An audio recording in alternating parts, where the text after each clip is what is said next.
Les Français attendent de nous de la cohérence, de l'action et des résultats.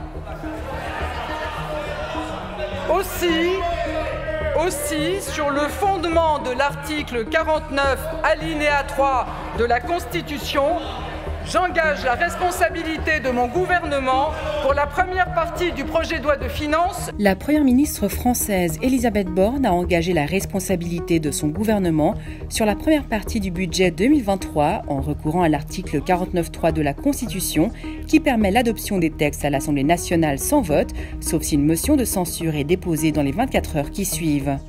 L'adoption de la motion entraînerait à la fois le rejet du texte et la démission du gouvernement.